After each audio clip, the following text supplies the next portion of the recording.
കുറെ നാളുകളായിട്ട് ഉന്നയിക്കപ്പെടുന്ന ഒരു ചോദ്യം, യേശുക്രിസ്തുവിന്റെ ദൈവത്വത്തെ വെല്ലുവിളിക്കുന്ന ഒരു ചോദ്യമാണ്. ആ ചോദ്യം ഇതാണ്. മത്തായിയുടെ സുവിശേഷം 24 മർക്കോസിന്റെ സുവിശേഷം 13 ഒക്കെ കാണുന്നത്, ആ നാളും നാഴികയെ സംബന്ധിച്ച് പിതാവല്ലാതെ ആരും, സ്വർഗത്തിലെ ദൂതന്മാരും പുത്രനും കൂടെ അറിയുന്നില്ല. ഇത് ക്രിസ്തുവിന്റെ ദൈവത്വത്തിനെതിരായിട്ടുള്ള ഒരു വാക്യമായി. അതായത് സർവജ്ഞാനം, ഓംനീഷ്യൻസ്. അപ്പം പുത്രന്റെ സർവജ്ഞാനം ഇല്ലാഴിക ചൂണ്ടിക്കാണിക്കാൻ വേണ്ടി പലരും എടുത്തു. യഹോവസാക്ഷിക്കാരൊക്കെ വളരെ ധാരാളമായി ഉപയോഗിച്ചിരുന്ന ഒരു വാക്യമാണ്. ഇപ്പോൾ ഫേസ്ബുക്ക് ചർച്ചകളിൽ പെന്തക്കോസ്തുകാർ ഈ വാക്യം എടുത്ത് ഉപയോഗിക്കുന്നുണ്ട്. ക്രിസ്തു ദൈവമല്ല. വളരെ ദുഃഖകരമായ ഒരു കാഴ്ചയും നമ്മൾ കാണുന്നുണ്ട്. ക്രിസ്തുവിന്റെ ദൈവത്വം നമ്മളിവിടെ മനസ്സിലാക്കേണ്ടത്, യേശു ക്രിസ്തുവിന്റെ ഡ്യുവൽ നേച്ചർ, യേശുവിന് ഒരേ സമയം മനുഷ്യത്വവും അതേസമയം ദൈവത്വവുമുണ്ട്. പൂർണ്ണ മനുഷ്യനും പൂർണ്ണ ദൈവവുമാണ്. ദൈവത്വവും മനുഷ്യത്വവും അവനിൽ സമഞ്ജസമായി സമ്മേളിച്ചിരിക്കുന്നു. ഇതിനെ ഹൈപ്പോസ്റ്റാറ്റിക് യൂണിയൻ എന്നാണ് പറയുന്നത്. Hypostatic union of Christ. അപ്പൊ യേശു ക്രിസ്തുവിന്റെ ഹൈപ്പോസ്റ്റാറ്റിക് യൂണിയനെ കുറിച്ച് ഉള്ള പഠന വീഡിയോകൾ, ചർച്ചകൾ ഈ ജനുവരി മാസത്തിൽ ആരംഭിക്കണം എന്നാണ് ഞാൻ കർത്താവിൽ ശരണപ്പെടുന്നത്. അതുകൊണ്ട് ഈ ക്രിസ്തുമസ് കഴിയുമ്പോൾ പുതിയ വർഷത്തിൽ അതിലേക്ക് നമ്മൾ കടന്നു പോകും. എന്നാൽ ഇപ്പോൾ ഈ തർക്കം വർദ്ധിച്ചിരിക്കുന്നതുകൊണ്ട് ഈ ഒരു വിഷയം മാത്രം, ഈ സർവജ്ഞാനം എന്ന വിഷയം ഇവിടെ പറയുകയാണ്. ആ നാളും നാഴികയെ സംബന്ധിച്ച് പിതാവ് മാത്രമേ അറിയുന്നുള്ളൂ. അപ്പൊ യേശുവിന് സർവജ്ഞാനം ഇല്ല, ഇതാണ് വാദം. ഇവിടെ നമ്മൾ മനസ്സിലാക്കേണ്ടത് യേശുവിന്റെ മനുഷ്യത്വവും യേശുവിന്റെ ദൈവത്വവുമാണ്. യേശുവിന്റെ മനുഷ്യത്വത്തിലാണ് ആ പ്രസ്താവന നടത്തിയിരിക്കുന്നത്. ആ പ്രസ്താവന അതിന് വളരെയേറെ അർത്ഥവ്യാപ്തിയുണ്ട്. യഹൂദന്മാരുടെ വിവാഹ സമ്പ്രദായവുമായി ബന്ധപ്പെടുത്തി വേണം നമ്മൾ ആ പ്രസ്താവനയെ മനസ്സിലാക്കാൻ.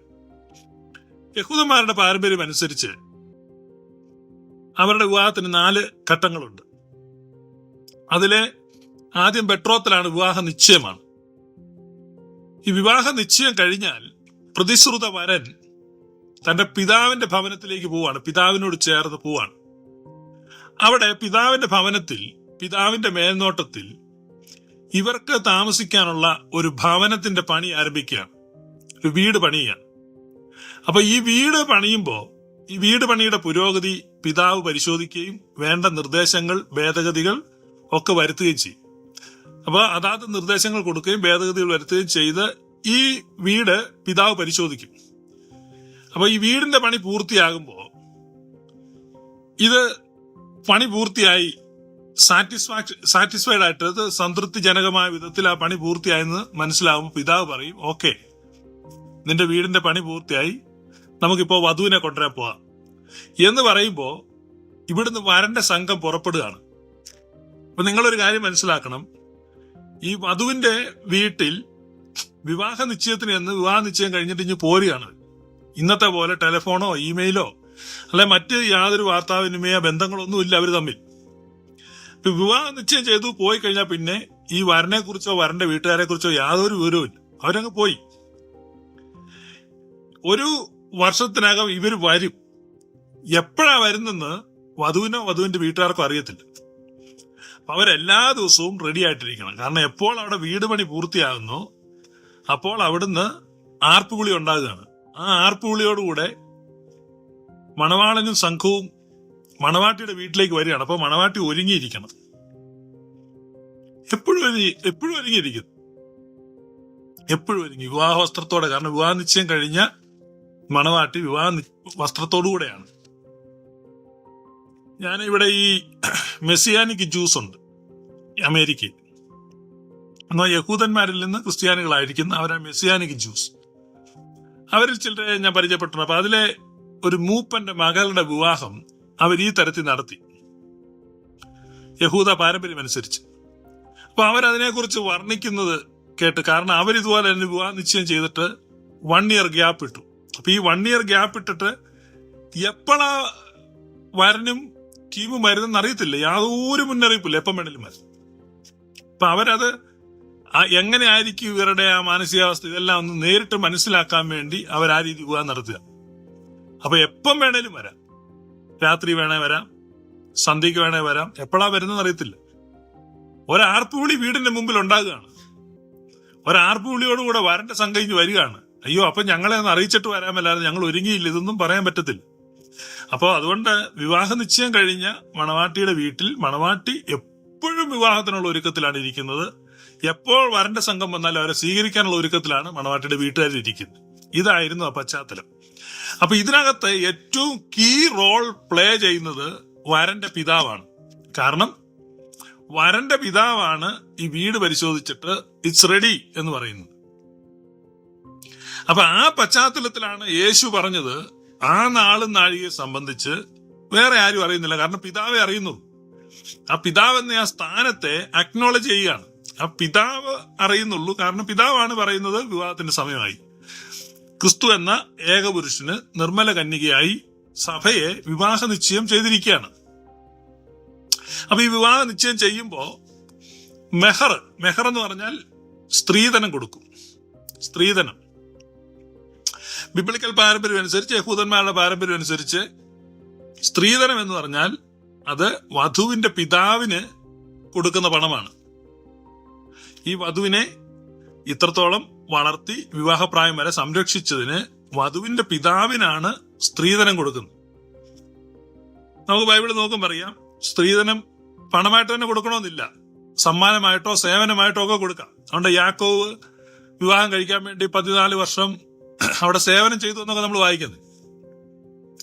എല്ലാ കാര്യത്തിലും ബൈബിൾ അനുസരിക്കുന്ന, ബൈബിൾ പാരമ്പര്യത്തെ ഫോളോ ചെയ്യുന്ന പെന്തക്കോസ്തുകാർ, മലയാളി പെന്തക്കോസ്തുകാർ പ്രത്യേകിച്ച്, ഈ ഒരു കാര്യത്തിൽ മാത്രം ജാതീയ സമ്പ്രദായമാണ് ഫോളോ ചെയ്യുന്നത്. കാരണം ജാതികളുടെ ഇടയിലാണ് പുരുഷൻ സ്ത്രീധനം മേടിക്കുന്നത്. ദൈവജനത്തിന്റെ ദൈവവചനത്തിൽ കാണുന്ന പാരമ്പര്യം അതനുസരിച്ച് വധുവിന്റെ പിതാവിനാണ് സ്ത്രീധനം കൊടുക്കുന്നത്. അപ്പൊ യേശു കർത്താവും അങ്ങനെയാണ് ചെയ്തത്. നമ്മൾ തിരുവെഴുത്ത് വായിക്കുമ്പോൾ സ്വന്തം രക്തത്താൽ അവൻ സഭയെ വിലയ്ക്ക് വാങ്ങി. അപ്പൊ അവൻ നമുക്ക് വേണ്ടി വില കൊടുത്തു. നമുക്കൊത്തിരി റോങ് കോൺസെപ്റ്റ് ഉണ്ട്. നമ്മുടെ പാപത്തെ മോചിക്കാൻ വേണ്ടി അല്ലെ യേശു മറുവിലയായി തീർന്നു, രക്തത്തിന്റെ വില ആർക്കാണ് കൊടുത്തത്, ഇതാണ് ഇങ്ങനെയാണ് ഒത്തിരി കാര്യങ്ങളുണ്ട്. ഞാൻ ആ വിഷയങ്ങൾ, അതായത് പാപമോചനം, ക്രിസ്തുവിന്റെ ക്രൂശ് മരണം, ക്രിസ്തുവിന്റെ ക്രൂശ് മരണത്തിലൂടെ എങ്ങനെയാണ് പാപമോചനം ഉണ്ടായത്, ഈ വിഷയങ്ങളിലൊക്കെ ധാരാളം തർക്കസംഗതികൾ ഇപ്പോ നമ്മൾ ഈ ചർച്ചകളിൽ കാണുന്നുണ്ട്. അതിന്റെ എല്ലാം ഉള്ള വിശദമായ മറുപടികൾ ഈ ജനുവരി മാസം മുതൽ കൊടുക്കണമെന്നാണ് ഞാൻ ആഗ്രഹിക്കുന്നത്. ഇപ്പൊ അതുകൊണ്ട് ഞാൻ അതിലേക്ക് പോകുന്നില്ല. എങ്കിലും നിങ്ങൾ ഒരു കാര്യം മനസ്സിലാക്കുക, ക്രിസ്തുവിന്റെ രക്തം സ്ത്രീധനമാണ് സഭയ്ക്കുള്ള, അത് നിങ്ങൾ മനസ്സിലാക്കുക. അപ്പോ നമ്മളെ വിലയ്ക്ക് വാങ്ങിയെന്ന് പറഞ്ഞാൽ നമ്മെ വിവാഹം ചെയ്യാൻ വേണ്ടി മഹറായിട്ട് ആ രക്തം ഒഴുക്കപ്പെടുകയാണ്. അപ്പൊ അതുകൊണ്ട് വിവാഹ നിശ്ചയം ചെയ്യപ്പെട്ടു. വിവാഹ നിശ്ചയം ചെയ്യപ്പെട്ടു കഴിഞ്ഞ് ഇനി എന്റെ പിതാവിന്റെ ഭവനത്തിൽ അനേക വാസസ്ഥലങ്ങളുണ്ട്. ചില ആളുകൾ ചുപ്പ, ഈ വരനും വധുവും കൂടെ വിവാഹത്തിന് വരുമ്പം ഒരു മേക്കട്ടി വിരിച്ചു നിർത്തും. ഒരു 4 കാലിൽ ഒരു കനോപ്പി, ഒരു മേക്കട്ടി. ആ കനോപ്പിയുടെ കീഴിലാണ് യഹൂദന്മാരുടെ വരനും വധുവും നിൽക്കുന്നത്. അപ്പൊ ആ കനോപ്പിയുടെ കീഴിലാണ് ഇവരുടെ വിവാഹം നടക്കുന്നത്. ചുപ്പ എന്ന് പറഞ്ഞ ഒരു താമസിക്കുന്ന വീടല്ല, വിവാഹം നടക്കുന്ന ഒരു കനോപ്പിയാണ്. അത് കഴിഞ്ഞ് ഇവർ അവരുടെ വീട്ടിലേക്ക് പോവാണ്. ആ വീട്ടിൽ ചെന്ന് കഴിഞ്ഞാൽ 7 ദിവസത്തെ സെലിബ്രേഷനാണ് വിവാഹത്തിന്. 7 ദിവസത്തെ, അത് പെർഫെക്ഷനെ കാണിക്കുകയാണ്. നിത്യത, പെർഫെക്റ്റ് നമ്പറാണ് 7. ഇപ്പൊ 7 ദിവസത്തെ വിവാഹ ആഘോഷം ഉണ്ടായിരിക്കും. ഇതൊക്കെയാണ് യഹൂദന്മാരുടെ വിവാഹം. അപ്പൊ ആ വിവാഹത്തോടുള്ള ആ ബന്ധത്തിൽ, ആ പശ്ചാത്തലത്തിൽ നമ്മൾ ആ വാക്യം പഠിക്കുമ്പോൾ അത് യേശുവിന്റെ സർവ്വജ്ഞാനവുമായിട്ട് ഒരു ക്ലാഷ് ഉണ്ടാകുന്നില്ല.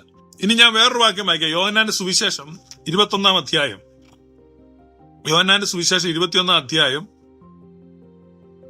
17 വാക്യം. മൂന്നാമതും അവനോട്, യോഹന്നാന്റെ മകനായ ശീമോനെ, നിനക്ക് എന്നോട് പ്രിയമുണ്ടോ എന്ന് ചോദിച്ചു. എന്നോട് പ്രിയമുണ്ടോ എന്ന് മൂന്നാമതും ചോദിക്കയാൽ പത്രോസ് ദുഃഖിച്ചു. കർത്താവേ, നീ സകലവും അറിയുന്നു, എനിക്ക് നിന്നോട് പ്രിയമുണ്ടെന്നും നീ അറിയുന്നു എന്ന് അവനോട് പറഞ്ഞു. അപ്പൊ ഇവിടെ പത്രോസ് യേശു കർത്താവിനോട് പറയാണ്, കർത്താവെ, നീ സകലവും അറിയുന്നു, എനിക്ക് നിന്നോട് പ്രിയമുണ്ടെന്നും നീ അറിയുന്നു എന്ന് അവനോട് പറഞ്ഞു. അപ്പം പത്രോസ് പറഞ്ഞ ഈ പ്രസ്താവന യേശു തിരുത്തുന്നില്ല. പത്രോസ് എന്താ പറഞ്ഞേ? കർത്താവെ, നീ സകലവും അറിയുന്നു എന്ന് പറഞ്ഞ it is a confession of Peter. You are the omniscient God. നീ സകലവും അറിയുന്നവനാണ്. സാമാന്യ ബുദ്ധിയുള്ള ഒരാളാണ് പറയും, ഇപ്പം നമ്മൾ നീ സകലവും അറിയുന്ന, നമ്മൾ അന്നേരം പറയും നമുക്ക് സകലം അറിയത്തില്ല. ആരാ സകലം അറിയുന്നത്? പക്ഷെ ഇവിടെ പത്രോസ് പറയാണ്, കർത്താവേ, അഡോണായി, കർത്താവേ.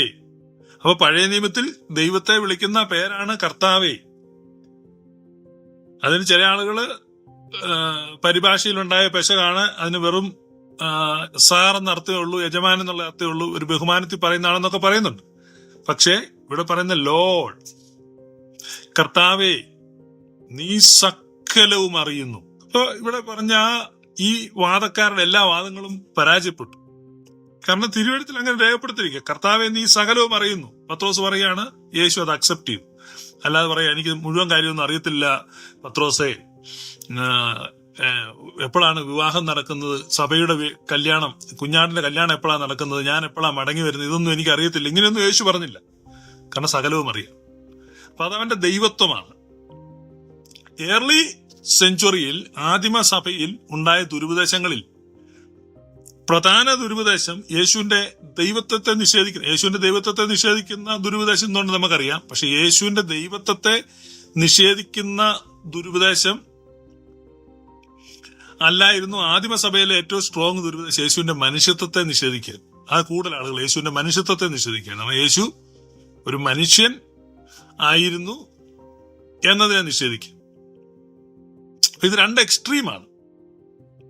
ഒന്നുകിൽ ഇവരെ കുറെ ആളുകൾ യേശുവിന്റെ ദൈവത്വത്തെ അങ്ങ് പിടിച്ചിട്ട് യേശു ദൈവമാണ്, യേശു ദൈവമാണ്, യേശു ദൈവം മാത്രമാണ്, അങ്ങനെ അങ്ങ് പോകും. വേറെ കുറച്ച് ആളുകൾ യേശു മനുഷ്യനാണ്, കേവലം മനുഷ്യനാണ്, മനുഷ്യൻ മാത്രമായിരുന്നു എന്നുള്ള നിലയ്ക്ക് അങ്ങോട്ടും. അപ്പൊ ഇവിടെയാണ് ആളുകൾ മുഴുവൻ ഇടറിപ്പോകുന്നത്. അപ്പൊ യേശു ഒരേ സമയം മനുഷ്യനും അതേസമയം ദൈവവും, പൂർണ്ണ മനുഷ്യനും പൂർണ്ണ ദൈവവും.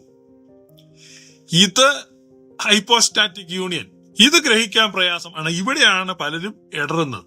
അപ്പൊ ത്രിയേക ദൈവവിശ്വാസത്തിന്റെ ഏറ്റവും പ്രധാന ഒരു കീ ഈ ഹൈപ്പോസ്റ്റാറ്റിക് യൂണിയനിലാണ്. ക്രിസ്തുവിന്റെ ദൈവത്വവും മനുഷ്യത്വവും തമ്മിലുള്ള സമ്മേളനം. അവിടെയാണ് പലരും ഇടറിപ്പോകുന്നത്. അപ്പൊ ചില ആളുകൾ വായിക്കുമ്പോൾ യേശു മനുഷ്യനാണെന്നുള്ള വാക്യങ്ങൾ എടുത്തിട്ട് അത് മനുഷ്യനാണെന്ന് മാത്രം കാണും. അപ്പൊ ഇത് രണ്ടിനുമുള്ള വാക്യങ്ങൾ ഈ ബൈബിളിലുണ്ട്. അപ്പൊ ഒത്തിരി പേര് ഇതെല്ലാം കോൺട്രഡിക്ഷൻ ആണ്, വൈരുദ്ധ്യമാണ്, മനസ്സിലാക്കാൻ പ്രയാസമാണ്. ഇതിനകത്ത് കോൺട്രഡിക്ഷൻ ഇല്ല, ഇതിനകത്ത് വൈരുദ്ധ്യമില്ല, ഇതിനകത്ത് മനസ്സിലാക്കാനുള്ള പ്രയാസമില്ല.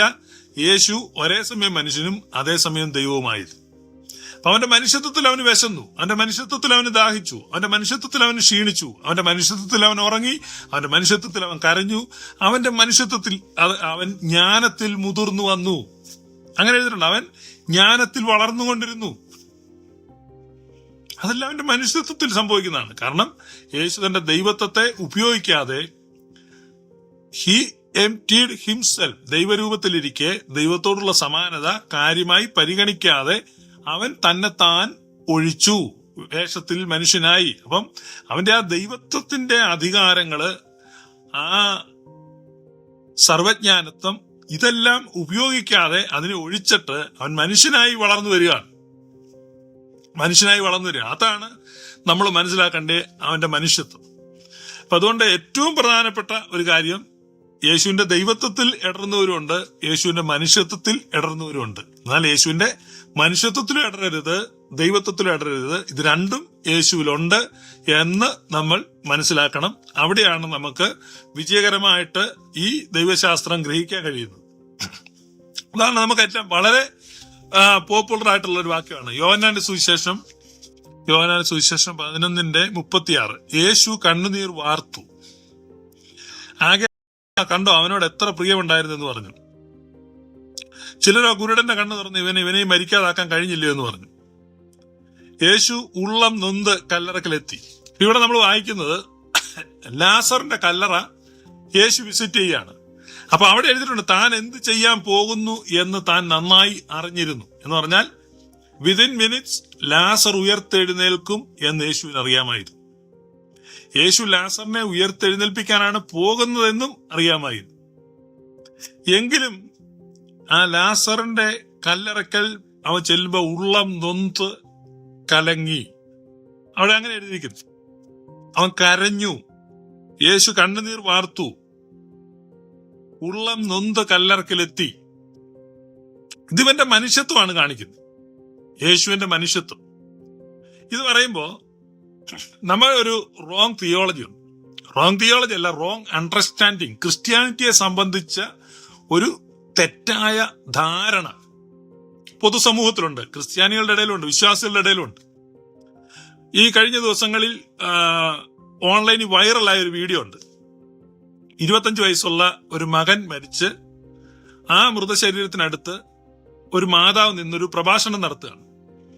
വളരെ വിശ്വാസത്തിന്റെ ഒരു പ്രഖ്യാപനവും അവിശ്വസനീയമായ വിധത്തിൽ ഉള്ള ഒരു ധൈര്യവും ഒരു ഉറപ്പും ക്രിസ്തുവിലുള്ള വിശ്വാസത്തെ പ്രഖ്യാപിക്കുന്ന ഒരു പ്രസംഗം, വളരെ നല്ലൊരു പ്രസംഗം.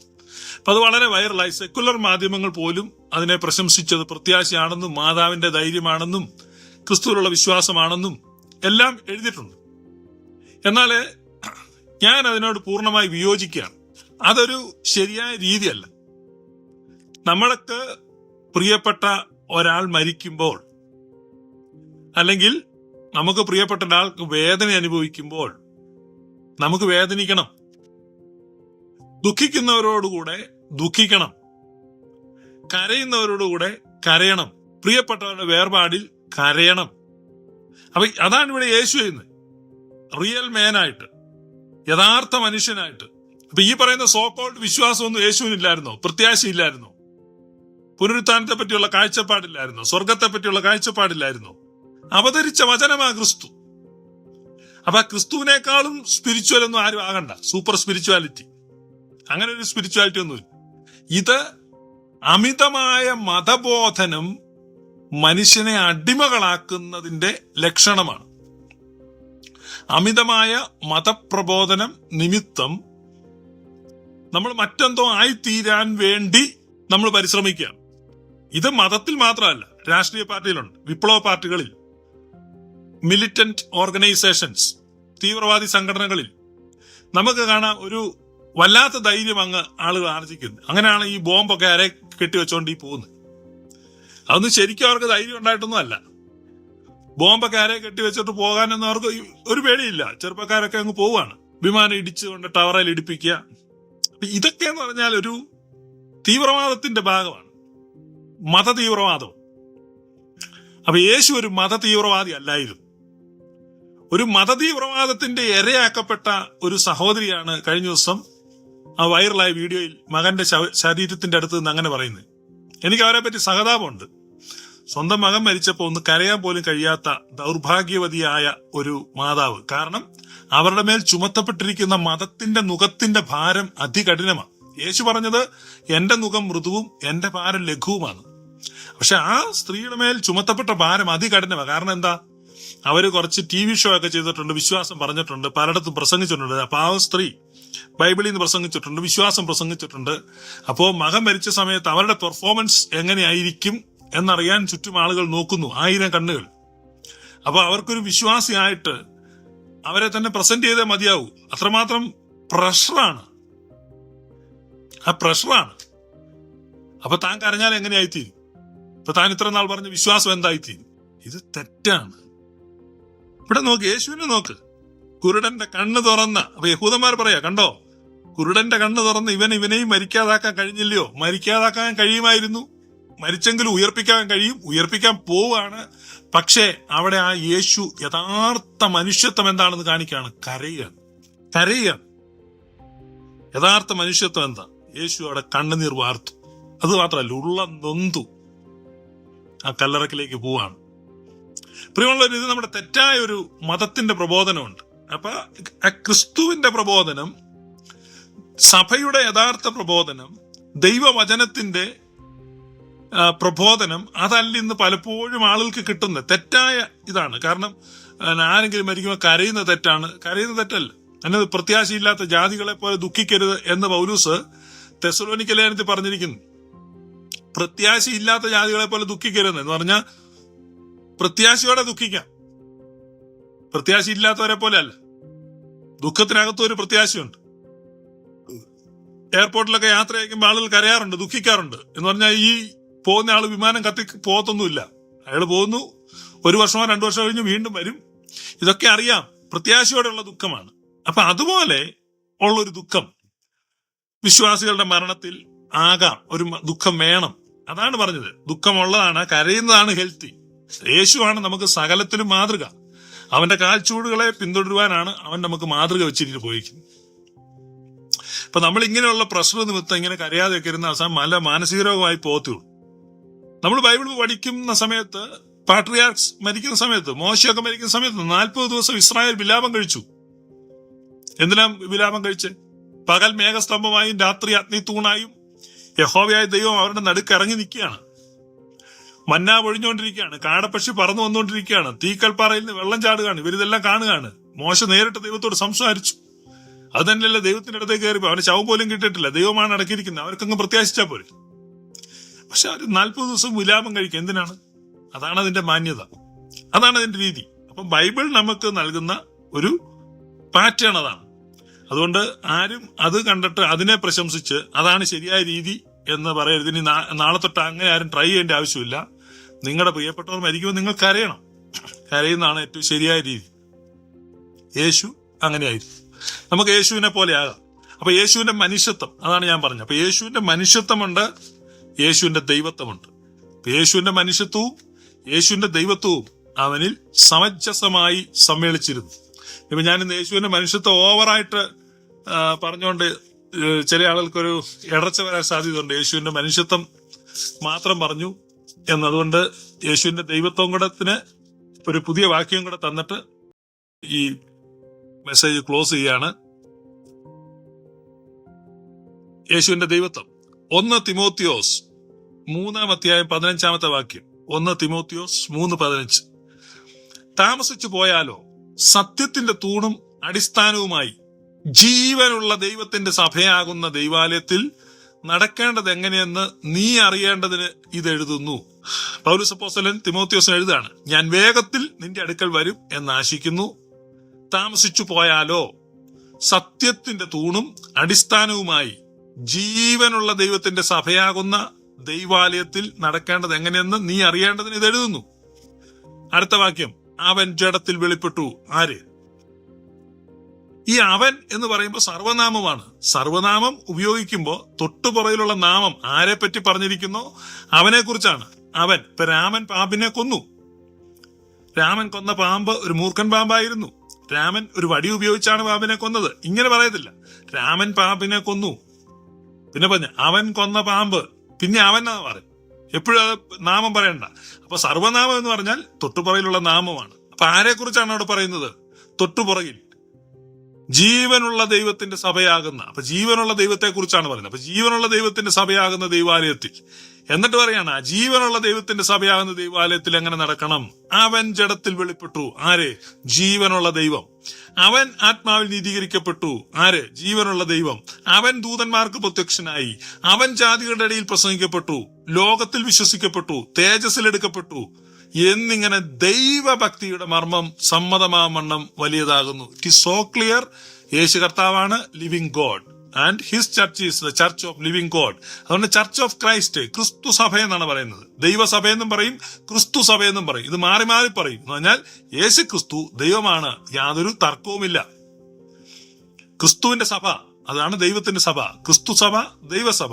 ഇവിടെ പറയാണ് ജീവനുള്ള ദൈവത്തിന്റെ സഭയിൽ നടക്കേണ്ടത് അവന്റെ ഇടത്തിൽ വെളിപ്പെട്ടു. ആര്? ജീവനുള്ള ദൈവം ജഡത്തിൽ വെളിപ്പെട്ടു. ജീവനുള്ള ദൈവം ആത്മാവിൽ നീതീകരിക്കപ്പെട്ടു. ജീവനുള്ള ദൈവം ദൂതന്മാർക്ക് പ്രത്യക്ഷനായി. ജീവനുള്ള ദൈവം ജാതികളുടെ ഇടയിൽ പ്രസംഗിക്കപ്പെട്ടു. ജീവനുള്ള ദൈവം ലോകത്തിൽ വിശ്വസിക്കപ്പെട്ടു. ജീവനുള്ള ദൈവം തേജസ്സിൽ എടുക്കപ്പെട്ടു. എന്നിങ്ങനെ ദൈവഭക്തിയുടെ മർമ്മം സമ്മതമാമണ്ണം വലിയതാകുന്നു. It is a mystery.